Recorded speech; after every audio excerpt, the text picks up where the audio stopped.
Okay, good. Good morning, everyone. We're now on the last lap of this week's learning, which is the Torah portion called Toldot, which tells us about Yaakov and Esav, Jacob and Esav. And this is setting the tone for all of history to come. So the Torah tells us that Yitzchak doesn't tell us that much about Yitzchak, the third of the fathers of Judaism. And it's very interesting that in the Torah, it's seemingly a very not spiritual book. It doesn't talk at all about levels of awareness and consciousness and exactly where the source of the world is and spiritual realms and what exactly is the goal of Judaism. What are we striving for? Doesn't mention heaven, doesn't mention hell, doesn't say anything clearly about Moshiach and etc. Even though it does talk about building the tabernacle, but it has a lot of very strange details in it. I mean, it's a book by God, so this is like the book written by God, telling us what God is interested in, and what is really that concerns God in the creation of the world. The Torah starts off by God creating the world, and then afterwards it tells all these things that happen in the world and that interest God. That's why God put it in a book. And the rabbis tell us that there's no inferior characters in the book. Everything in the Torah, everything is essential, but there's some lessons that are more essential day to day and positive than others. And that's what we can learn from Abraham, Isaac, and Jacob, some sort of positive message. Okay, what is the message exactly? What is the message? So here's one very powerful message that we can learn day to day, minute to minute, second to second.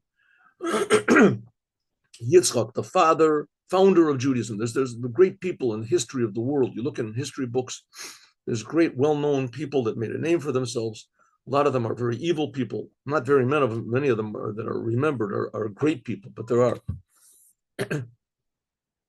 But the evil people, they really stick out. Nevertheless, there's really great people. And in all the history books, Abraham, Isaac, and Jacob are not any of them. And even Moses is not. Because it's not exactly clear what are they striving toward. What was motivating them? What is the message to mankind? So here we have this week. Here's an example. We have Yitzchak that dug wells. Dug wells. What did he mean? He went into a place that was a desert, an arid, the lifeless wasteland, and he dug down deep, and he revealed water. Water. And as soon as there's water, there's life.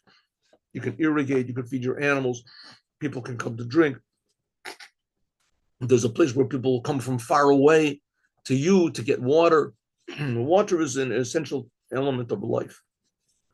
And that's one of the main things that Yitzchak did. And he dug wells. Okay, so what are we supposed to do? We have water. You go to your tap, you turn on water. What are you supposed to dig for water?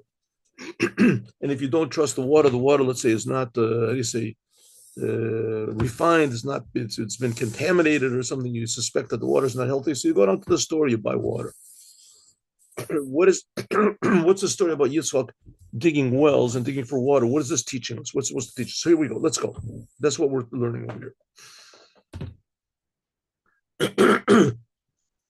So it says, "V'yachpru avdei Yitzchak benachal," that the servants of Yitzchak, they dug in the river, the regular river.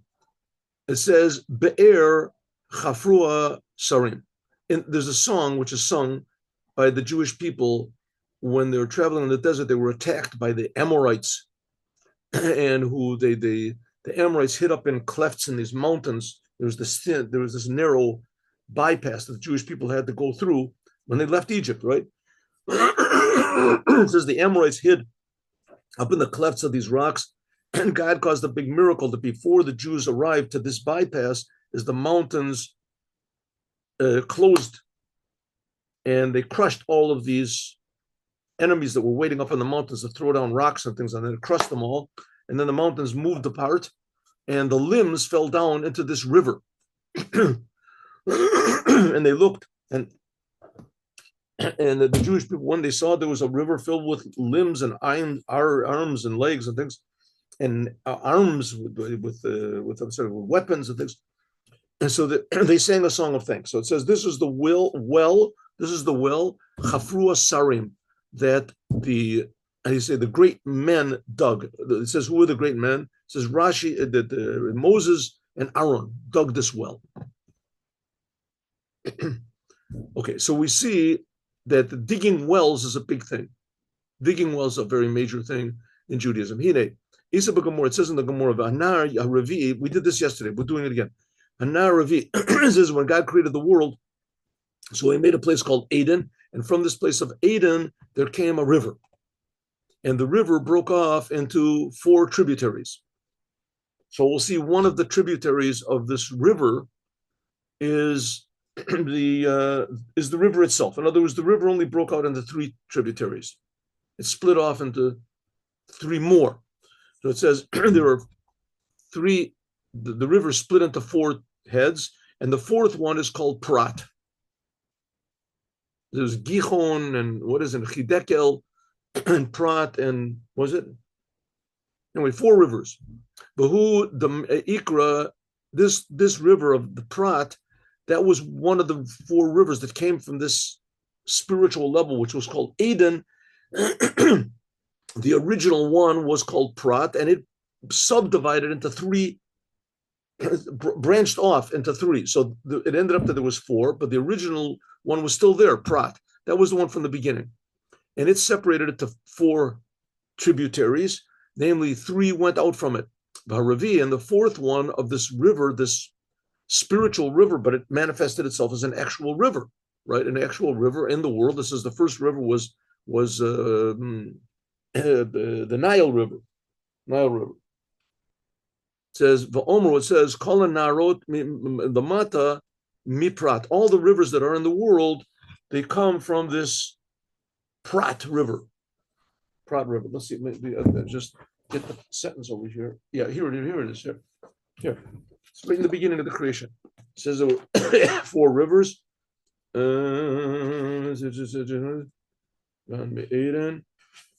Just one second.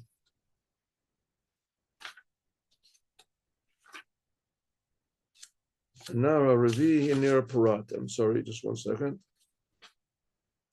1 minute. 1 minute, sorry, I'm sorry. I'm finding the place over here on yesterday. Here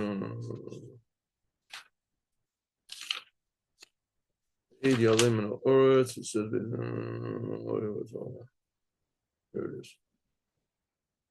Banar, it says, Banar Yotzei Eden, it's in the 2nd chapter of Genesis. It begins with the 10th sentence. A river went out of Eden, and it watered this garden. So there was Eden, and then there was Garden of Eden. And this river went out. The first river was Pishon. Pishon, that's the Nile River. And this goes up. The second river was called Gihon. The 3rd river was called Chidekel, right? Pishon, Gihon, Chidekel, and the 4th river was called Prat. Okay. This is all the rivers really come from Prat. Prat was the original. All of the well springs in the world come out Misulam of the Prat, from this river of the Prat River. So Prat, that was the original source of all the rivers in the world. The rivers and the well springs, there's waters that go right under the ground. You dig under the ground. No kevaholech, chafiro moetes yimsa. With a little bit of digging, you can find a well of living water. Right? You dig a well down, 100 feet deep or something, 50 feet deep. It's not that deep, considering that the whole world is miles deep. So you don't have to dig down miles deep. Just there's the river. Okay. So it starts off very spiritual. It starts off that the world is created and by God, and there's the spiritual level which is called Eden, and from Eden there's another level which is called Gan Eden, which today is called heaven by us. After a person dies, he goes to Gan Eden. And then there's some opinions that say this Gan Eden is also a place in the world. There's a place in the physical world. There's a story with Yeshua ben Levi that the angel of death took him up to the wall which surrounds Gan Eden in the physical world. Whatever it is, it's a spiritual place. If it's manifested in the world, like the Holy Temple is a physical place and it's manifested in the world, spirituality, whatever it was, it's a spiritual place. And from this spiritual place called Eden, that's even higher than heaven, comes a river, which is also higher than heaven, river. And this river comes and it waters heaven. And from this river comes all the physical water in the world. So we see this physical world is just a manifestation of what's going on in all these spiritual worlds, which we have no idea what it is. But there is a river that you can dig into and you can get a little taste of these spiritual worlds.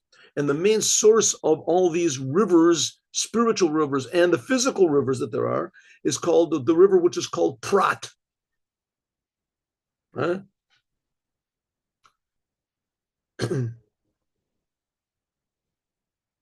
Okay, so it says, when you dig into the ground and you reveal water from the ground, that water, according to Judaism, that water has a special law to it, and it's called living water, mayim chaim.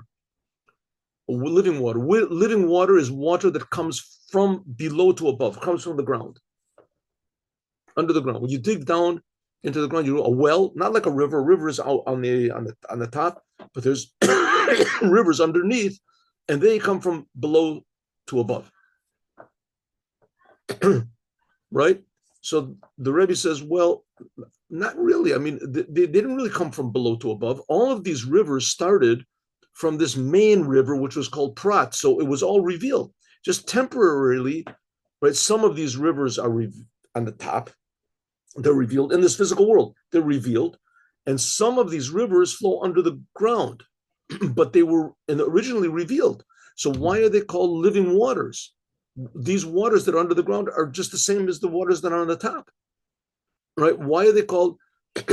Why? Since the Iker Nevieso, because the real source of them is from this Nar Prat, which is revealed. So there's not water that comes from below to above. So you can maybe say temporarily it does, but that makes it living water. Living water is water that started from below and came up. And this river, all the rivers in the world, all the well springs that come from in the world, and that they come from below to above, that's only a temporary thing. Really, they all come from revealed water, this Prat. So it was all revealed. So why is it called living water? Living water is water that originated from below and it comes up. That's living water. There's laws in Judaism also. It's called a mayan. These they can only certain types of purification in Judaism, like from a dead body, whatever. It requires living water. You have to have living water.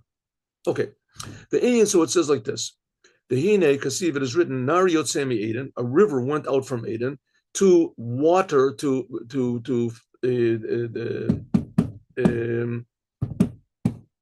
what's it called? To irrigate the garden.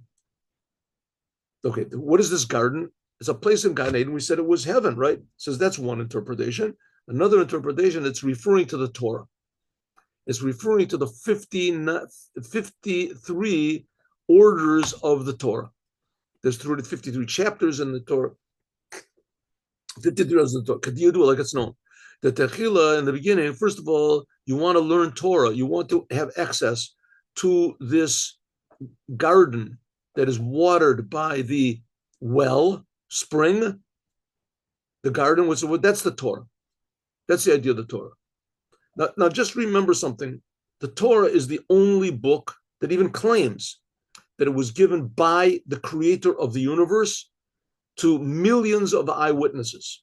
The whole Jewish nation, they got miraculously out of Egypt. That's where Jews come from, right?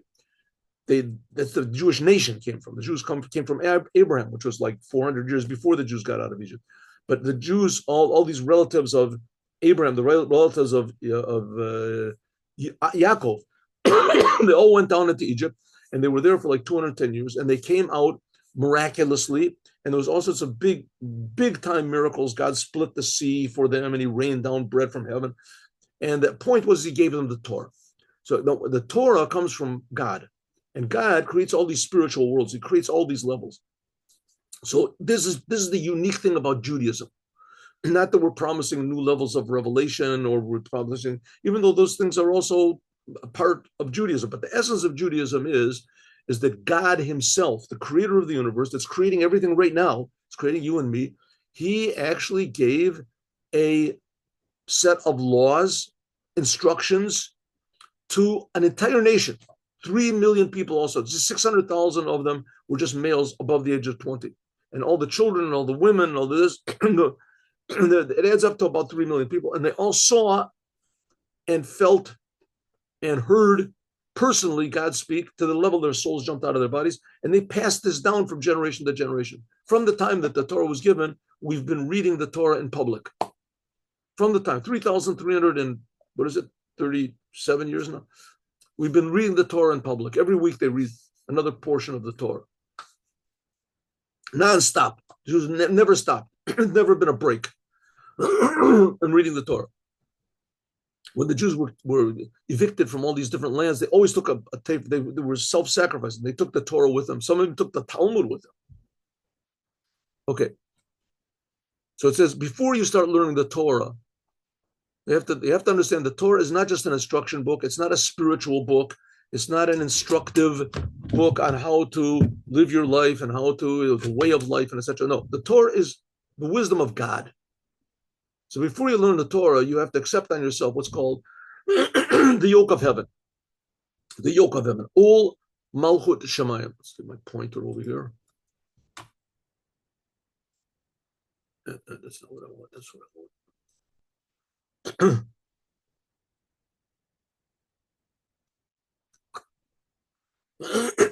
So before you learn the Torah, which was the Torah, that's this thing of the garden, which has been watered by the spiritual river that comes out from Eden. Before you learn the Torah, you have to accept on yourself what's called the yoke of the kingship of heaven. In other words, you have to realize, you have to accept on yourself, this book is written by my creator that's creating me right now. And I'm going to treat it accordingly. This is not just good advice. This is instructions from the creator. That's what's called yoke of heaven, accepting the yoke of heaven. You have to believe totally in the oneness of God.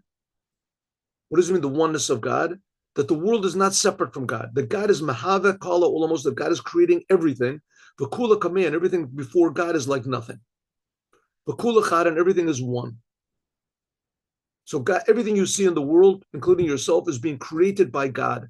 It has no separate, independent existence.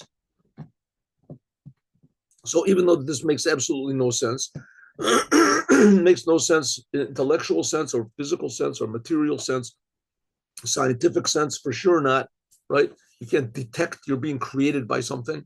You can't see it, you can't feel it, you can't understand you're being created by something.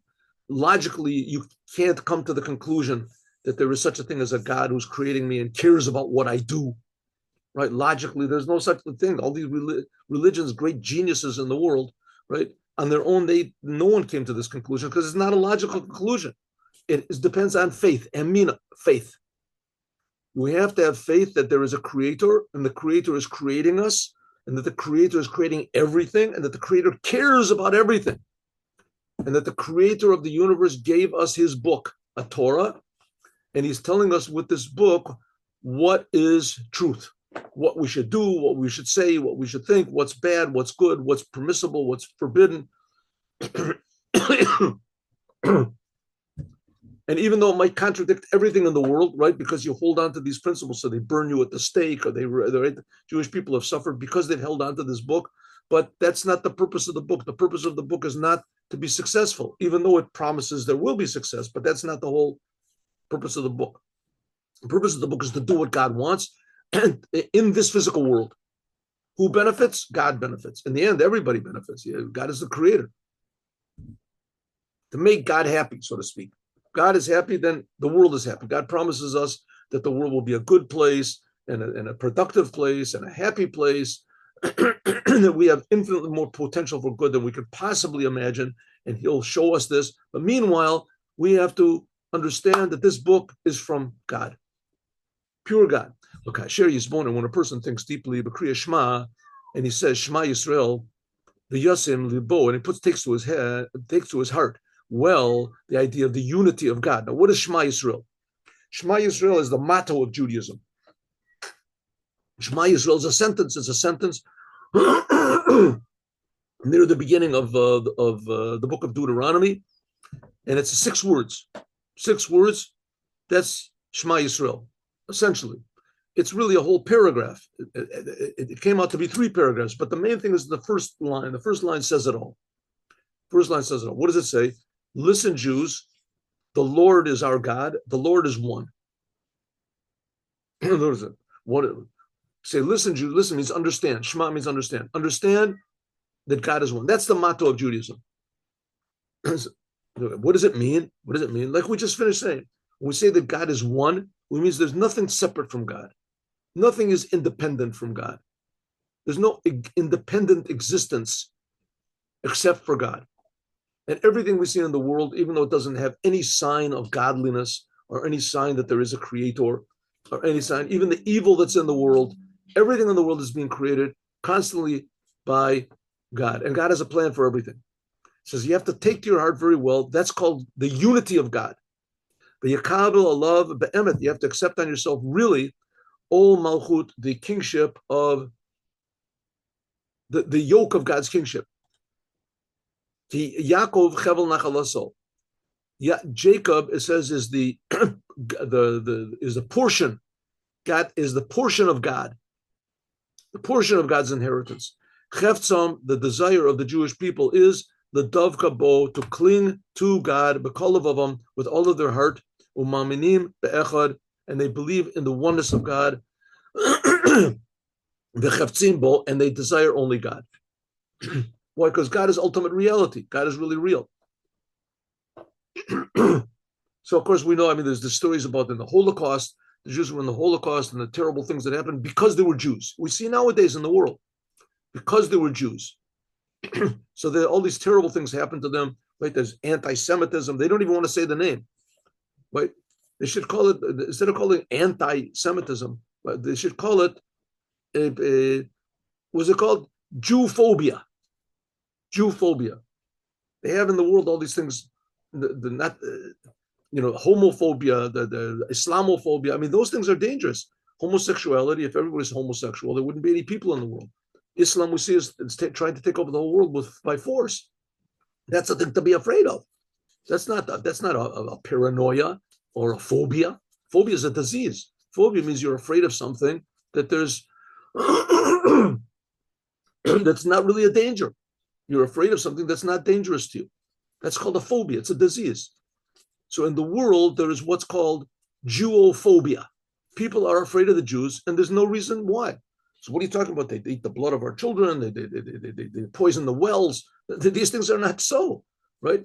If you want to be afraid of somebody, so pick a good reason why, right? Pick a good reason why you're afraid. No, there's a plan to take over the whole world. They make up these things. On the other hand, homosexuality, you see clearly that they don't give birth to children. It's the end of the family. It's the end of mankind.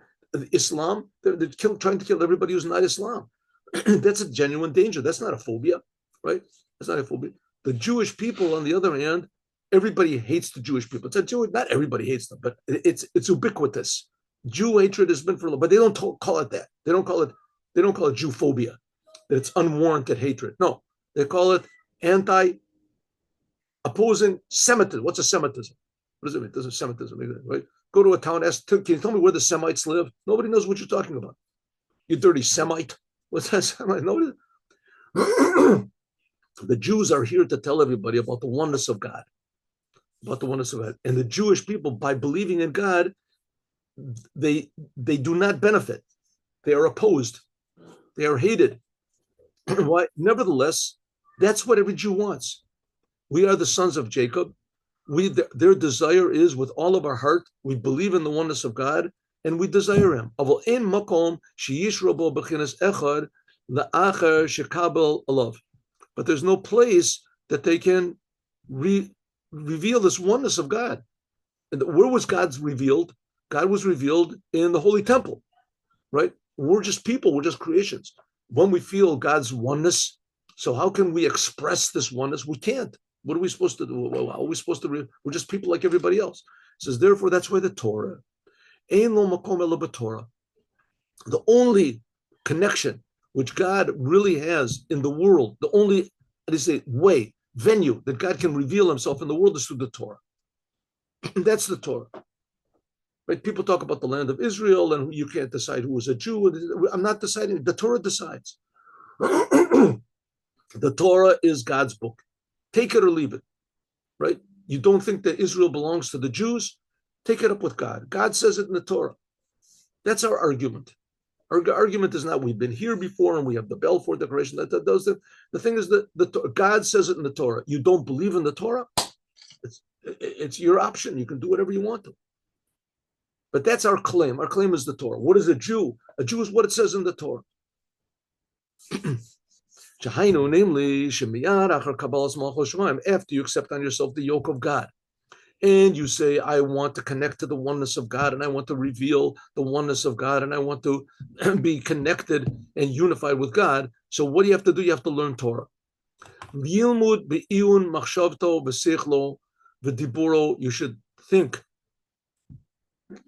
meditate, contemplate, and speak, say words of Torah, especially the oral Torah, especially the Talmud. And before you do, you should think about the oneness of God. What's this got to do about digging wells? We'll find out.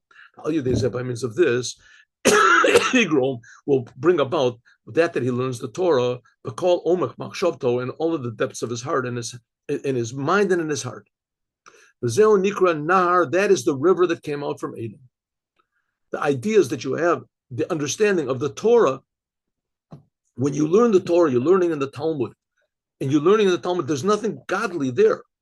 It just tells you what is the ideas of Beit Shammai says like this, and Beit Hillel says like this, and Abayah says like this, and Rabbah says like this, and Rabbi Yochanan says like this, and Reish Lakish says like this. And you're arguing about people. Normal thing, really, what you're really doing is you're drawing godliness down into these seemingly normal people and into the physical world, because the whole Talmud only deals with worldly things. That's what it means. You have to have faith. And that's what it means. That's the river that comes out from Eden. What is an Eden? This is Perish. May Eden. What does it mean? Me'im HaKodesh Baruch Hu, from God. That God is called Eden. In this case, God is called Eden. Sometimes the Eden is called the Chachma. This is Eden. Is what's going to be revealed in the raising of the dead. Eden.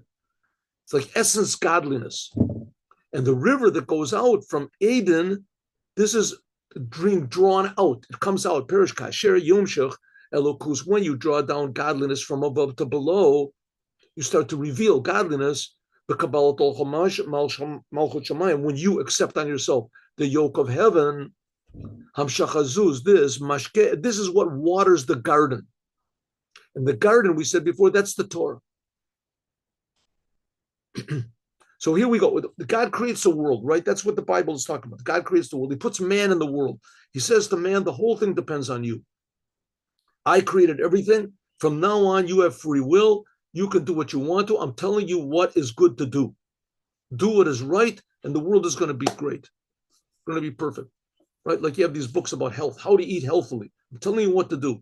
You don't want to do it. It's up to you. You want to eat just candy bars all your life and just, artificial, whatever it is, then you can do whatever you want to. But I'm telling you what is healthy. God created the world. He put the whole entire world, including the spiritual worlds, all the angels and everything. It's all in the hands of man. Tremendous responsibility. Just do what I'm telling you to do, and there's amazing results. I'm waiting for you. My attention is on you. That's what God said to Adam. And we know that it didn't come out so good, right? Whatever happened. So 2,000 years later comes along Abraham. And Abraham said, okay, I'm ready to fix it up. I'll do whatever you say, God. God said, oh yeah, let's see. And he put him through these terrible 10 tests, right? But in order from that was born the Jewish people. The Jewish people, Abraham had a son, Yitzchak, and Yitzchak had a son, Yaakov, and Yaakov's sons all went down to Egypt, and they all came out, and God gave them the Torah. When God gave them the Torah, he said, okay, we're starting brand new. It says very interesting that if Adam had not eaten from the tree, there wouldn't be any death in the world. There wouldn't be such a thing as heaven. There wouldn't be such a thing as heaven. There wouldn't be any death in the world. There would be just, we would feel godliness, life, constantly all the time. That same thing happened when God gave the Torah. When God gave the Torah, there was no more death in the world. Death went away from the world until the Jews worshipped the golden calf. They basically repeated the same sin as Adam did. Okay, but the Torah is still here. And God's revelation, God showed that he wants to be revealed, just like he was before he created the world, like he was to Adam. He created, and God is pure life, is the source of life. That's this level of Eden. You want to draw this Eden, this pure life down into the world. When that's drawn into the world, there's no more diseases, there's no more death. You want to draw it into the world? Well, you can't draw it down like it was in Mount Sinai, but you can do a little bit, little by little. And that's the idea of digging these wells. Before you start to learn the Torah, think about God.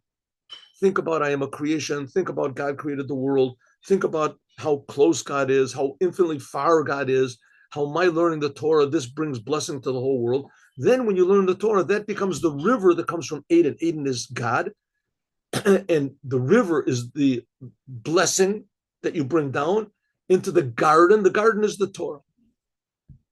And that, the Torah is in the world. This then irrigates the garden, which the garden is the Torah, we said. And that's what it says, that God's presence is not in the world except for what's called the Dalet, the Dalet Amos. Dalet Amos is something like, 2 meters around you. Dalet Amos, it means your personal area around yourself. That's called the Torah. Especially that was what it was in the Holy of Holies. Oraita Hechala Damalka. What was in the Holy of Holies in the Holy Temple? There was the tablets, the Torah. The Torah there in the Holy of Holies was revealed the true, pure oneness of God. Okay, and that's what happens basically every time a Jew learns the Torah, but he thinks about God first, and he thinks about, I am learning the Torah of God. I'm bringing God into the world. Torah, nothing can compare to it. It's a very interesting thing. It says that King David fought a lot of battles. His chief of staff, the leader of the army was a man called Yoav ben Surya. And Yoav, he fought in battles. It says that King David, even though King David was also a big warrior, but King David sat and learned Torah. He didn't go out to battle. And Yoav fought the battles. So it says if Yoav didn't fight the battles, David wouldn't be able to learn Torah. He would have to go out and fight the enemy himself. But it says, but if David didn't learn the Torah, Yoav wouldn't succeed, because he brought godliness into the world. He brought power into the world, and the enemies of the Jews were only the enemies of God. Right? They just wanted death. Something like what it is now. Okay, so this when you draw down this level of the river that comes out from Eden, from your prayer bit filato in your prayers, or limudo, and that what you learn in the day, miyad achrei tefillah, after you pray, okay, so how does it go? First of all, you think about God. That's essentially the idea of prayer. In the morning, prayer, Jewish prayer is very different from other prayers. It's long, it's complicated. Jewish prayer. It's built according to spiritual principles. The beginning part is especially Psalms of King David. And then there's blessings which were made from the men of the Great Assembly, right? That was like 500 years after King David. And then after that, we have those are praises from the men of the Great Assembly. And then there's what's called the Shemona Esrei. You're asking God to fix up things in this world, the essence of God. Okay, but after that you've given your heart to God, right? The high point of prayer before you make the Shemona Esrei, you say Shema Yisrael. Then you're connecting yourself with God. You're giving yourself over to the Creator. What do you mean you're grieving yourself over? You're realizing I'm just a creation. God is creating me all the time, right? I want to connect to what's true, to the Creator. Then after that, you learn Torah. With that attitude, with that inspiration, then you can learn Torah. And then afterwards, you can take all of your ideas and your thoughts and your inspiration that you have in physical things in the world. Go out to work. But it could be that you'll forget everything, all of your thoughts, and doing the commandments. I mean, all of your thoughts. I'm sorry, about the oneness of God. Because of your physical body. So all these wonderful thoughts we just had, as soon as you get into the world, you realize that they're not, how do you say, they're not practical. The oneness of God, how's that going to make me money? I have to make a quick decision over here. Should I buy the stock? Should I sell it? Should I do it? What should I do? Where's the oneness of God going to help me over there? So you forget totally about what it is. Exactly the opposite, right? You start using your mind and your excuses in the Torah you learned to make new excuses. Why it's okay to lie a little bit, why it's okay to cheat a little bit, why it's okay this. Then you can become very far away from all these wonderful ideas and feelings and inspirations that you had when you were learning the Torah and doing the commandments. I'm sorry, when you were doing the Torah, thinking about God and learning the Torah. Therefore, natan lanu mitzvot. Therefore, God gave us commandments. Okay, so a short resume of what we've said up to now. Short resume. What have we said? God created the world. God wants us to bring godliness into the world. God is creating the world right now and we don't feel it. Therefore, God gave the Torah. The Torah is God's wisdom, God's will in the world. But it depends on us to learn the Torah in a proper way. If you just learn it like a book in the library or or some sort of just an instruction manual, then it's not enough. You have to feel that the Torah is coming from God himself, the creator who's creating me, the source of all life, the source of all reality, the source of all existence, source of all consciousness, the source of all these upper worlds, and as impressive as they are, it's nothing compared to the essence of God. And to think about this, we Jewish people are connected to God. We are the one with God. We're the portion of God. We're this. Think about that. I'm a Jew. Then with that attitude, you learn the Torah. This attitude you can especially acquire by prayer. In the morning, look at a Jewish prayer book. You'll see that it's designed to bring our mind to be more in tune and aware of the truth that God is really creating us and God is really infinitely real and he cares about us and he loves us and he took us out of Egypt and he's still the same God. He's involved with us. And think about those thoughts with all that inspiration you get from prayer. Then you sit and learn the Torah. That is the river that comes out from Eden. That godliness, that feeling that you have comes out from Eden. Eden is God in this case, is another name for God. And the Eden, from that comes the river. The river are the thoughts and the emotions that you have. And that comes into the Gan, which is the 53 chapters of the Torah. And then the Torah can enliven the world. Says the Rebbe, very good theory, very nice. But in practice, when you get into the world, all this stuff becomes very not practical. And it's very, very easy to think, the Torah says this, but if I do the opposite of what the Torah says, I really feel good. And it really feels good. The Torah says you shouldn't cheat, but if I cheat, then I make a big profit. And then I can give more money to the synagogues. And the Torah says I shouldn't work on Shabbat, but if I work on Shabbat, I make even twice as much as I make in the middle of the week, right? I feel good, and everybody, with all my friends, and make new people. Why should I? I'll make an exception. And you make one exception, another exception, another exception. So it ends up that there's like two me's. There's the Jewish me, which that learns Torah and does commandments and is excited about God and I pray and etc. And then there's the business me. So therefore, in order to connect them both together so that we do not forget that it's God that's creating the world, God gave the commandments. The commandments, we have to do them all the day. Because the whole idea of the commandments, this is hagba lamayla mayla because the commandments, they come from the essence of God's will. And when you do a commandment, you're connected to the essence of God above the Torah, above any understanding, above any comprehension. It makes absolutely no sense how putting two boxes, one on your arm, one on your head, that's doing what God wants. Says that's exactly right. It makes no sense. This is above sense. That's the attitude you have to have in the world, right? I'm going to keep Shabbat, but I'm going to lose money. That doesn't make any sense. That's right. That's Judaism. Doesn't necessarily make sense. You're doing what God wants. Don't worry, you'll get the money from somewhere else. It'll be okay. The commandments, they are in many garments in the worlds. In the world is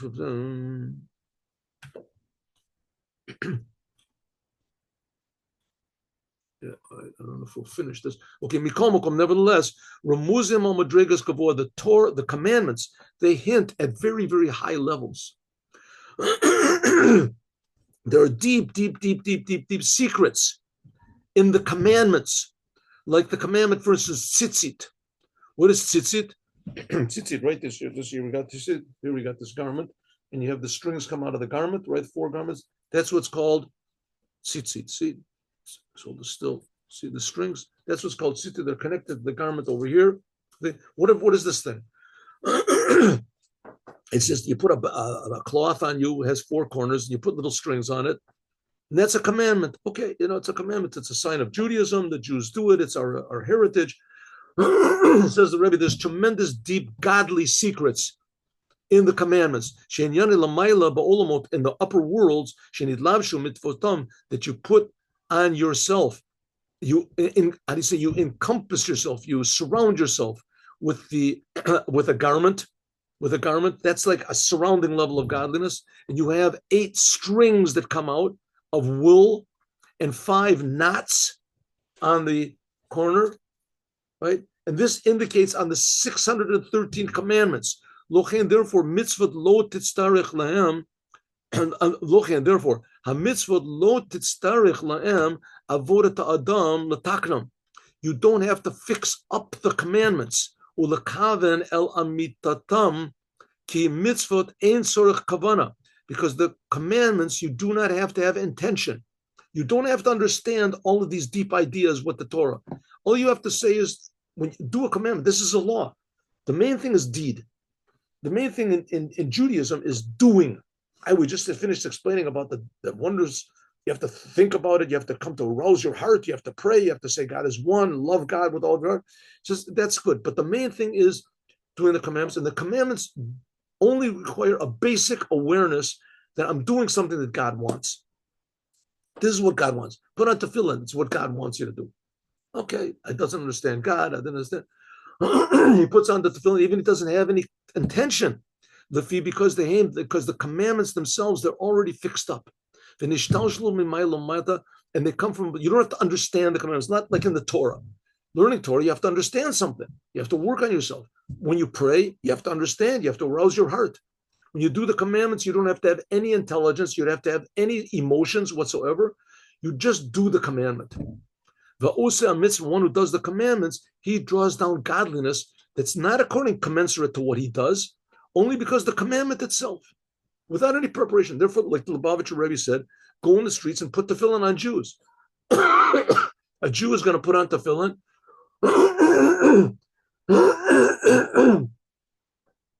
In some ways, he does it with a purer intention than I do. A religious person puts it on. He's all got all these reasons because I do it every day and all my friends do it. And he's learned all these ideas about drawing down godliness. And a person that doesn't know anything, he puts on the tefillin because it's Jewish. God said to do it. God said he's not connected to a synagogue. He's not doing it to be a sign of he's part of some sort of a group. He's not doing it in order to get into heaven. The guy doesn't believe in anything. Rewards or punishment. He does it just because God said. God said to do it. What am I going to get? He doesn't ask. I go every day and I put tefillin up here every day. Since the war started especially. I go every day to this place in a half an hour. No one is asking, why should I put on tefillin? What's the point? Like once in a while, somebody that he doesn't want to put on tefillin, he says, why should I put on tefillin? What do you do? And I say to him, listen, I don't know why. I don't know why I put on tefillin. God says to do it. That's all. I don't understand it. and just, God gives me everything for free, so I do something for him for free. He gives me, and sometimes that convinces people, which is not the case. Torah and prayer. A lot of times I go now and I put tefillin on people. Like I say, since the war started, I go like a half an hour every day to this public place.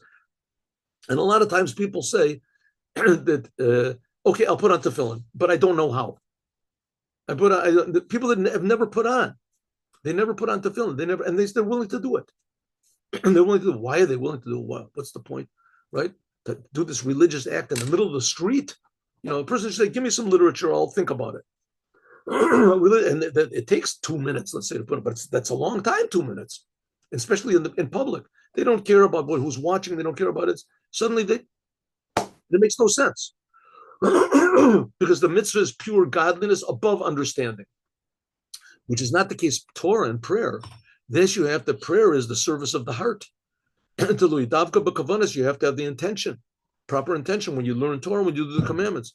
The main intention in doing the commandments is that you just think in the beginning how far away I am from God, and how it is that al yedei she toridato kol hayom, that I'm busy the whole entire day in the temporary, then this temporary, what do they call it, the ethereal world, or something like this temporary world, that I'm involved in the physical world, and and I'm totally separated from the truth, the bilti litkarev el Hashem, and I'm not near God, and the world prevents me from getting close to God, because the world says you got to worry about yourself. Yeah, afilu mi'at, even a little bit. And you think about this well. I learn Torah, I do the commandments, and I'm thinking, and still I don't feel godliness. I don't feel. When you think about this, then your heart becomes broken. And this will prepare your heart that mipanei, nevertheless, never, even though I'm so far away from God and I don't really care about anything, but nevertheless, I want to come close to God and His Torah, and you intend in the commandments that now it's my chance that I can do them. So, in other words, there's two aspects of the commandments. One aspect of the commandments is you don't have to understand it at all.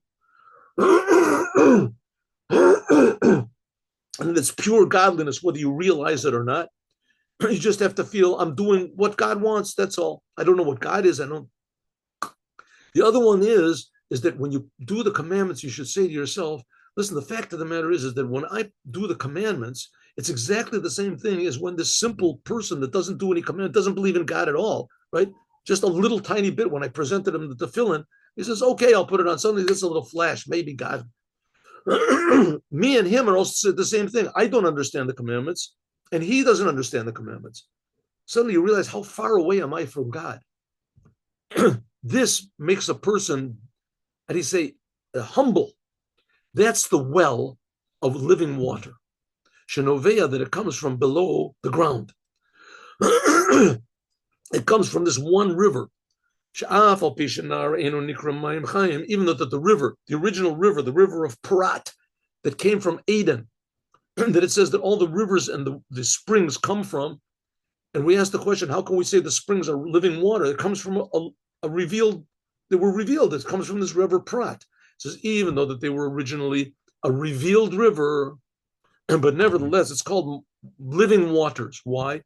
Because the waters that come from it, nokev holich ove afar karka. It's the same thing. Let's take this in a simple way. What am I getting so excited about God for?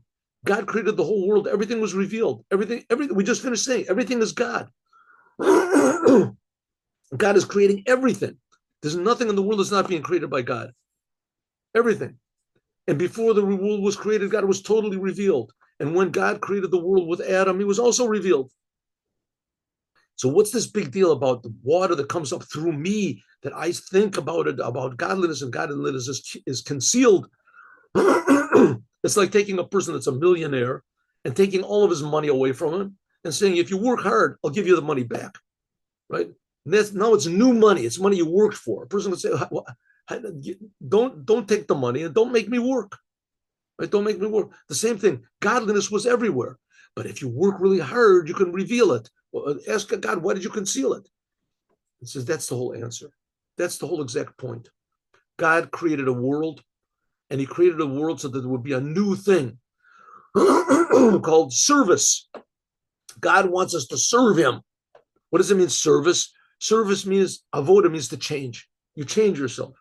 This is when the water comes up through the ground. It comes up through your personality, through all the difficulties you have. Then it's called living water. Because it was refined by means of the fact that it came through the ground. That's the whole thing of the commandments also. The whole idea of the commandments is that they came from the physical, they pressed up through the ground, they through your personality, through all of your doubts and through all of your uncertainties about what God is and if God is at all. It came through into your day-to-day life. Like I say, you go and ask a person on the streets, put on tefillin, and the person has no connection whatsoever to Judaism, to God, to anything, and he says, yes, that's a sign that underneath is pushed up through his personality, the truth. And that's a whole new type of, and that's the idea with Yitzchak digging the wells. And I think we're going to have to finish this tomorrow, even though it's a very small amount. A small amount, but I think we're going to have to finish this tomorrow. Yeah, it's too long. I don't want it to be an hour. Here we go. Now let's do the Yom Yom. Do the Devar Malchut. Sorry. 1 second.